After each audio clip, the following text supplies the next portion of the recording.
Bagi Anda yang diberkati lewat renungan malam ini, silahkan like, share, dan subscribe agar semakin banyak orang mengalami realita Tuhan yang nyata.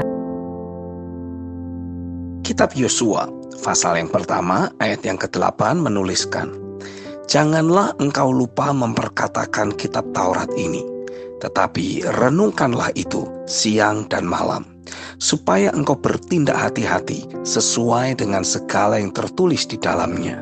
Sebab dengan demikian, perjalananmu akan berhasil dan engkau akan beruntung."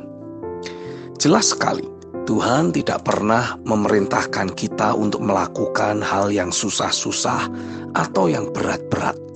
Ia hanya ingin kita melakukan hal sederhana, yaitu merenungkan dan memperkatakan firman.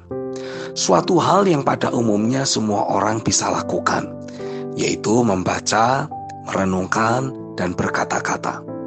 Itu merupakan kebiasaan hari-hari yang memang sudah otomatis terbangun dalam diri kita. Kita hanya perlu mengganti saja bahan perenungan yang ada dengan firman dan topik perkataan dengan firman. Jadi sama sekali bukan perintah yang sulit. Tidak sulit, tapi sangat berdampak. Yang jadi masalah, dunia ini telah mencetak diri kita untuk memiliki jalan pemikiran yang rumit-rumit.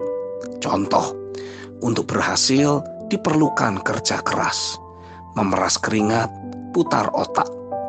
Bahkan ada pepatah yang berkata, berakit-rakit ke hulu, berenang-renang ke tepian.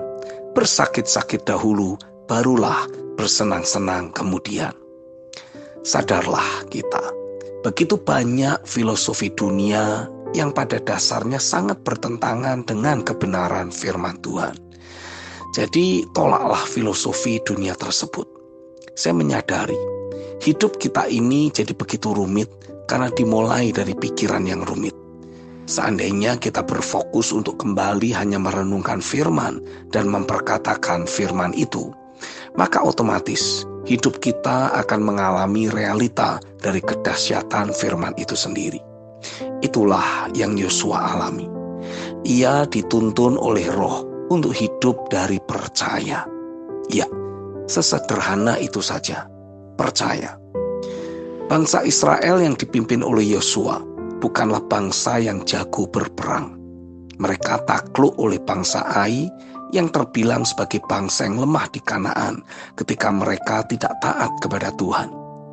Mereka generasi yang terlahir di padang gurun dan tidak terlatih berperang, melainkan dilatih oleh Tuhan untuk taat. Hal yang sama juga sebenarnya Tuhan ingin lakukan kepada kita. Ia membawa kita dari gelap kepada terangnya yang ajaib dan melahirkan kita sebagai ciptaan baru untuk dilatih taat kepada Tuhan. Inilah sifat yang Tuhan ingin kembalikan ke dalam diri kita. Adam dan Hawa karena ketidaktaatan di Taman Eden telah membuat kerusakan pada bumi ini.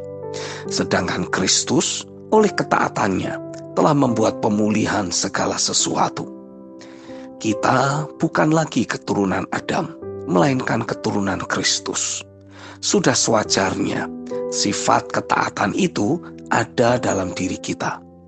Bagian kita hanya sesederhana saja, yaitu merenungkan dan memperkatakan firman. Bagian yang sulit-sulit sudah Kristus kerjakan. Bagian kita hanyalah melakukan hal yang mudah. Lakukan bagian kita yang sederhana itu, maka hidup kita akan menjadi pintu gerbang dari kedaulatan Tuhan untuk termanifestasi dalam hidup sehari-hari. Amin.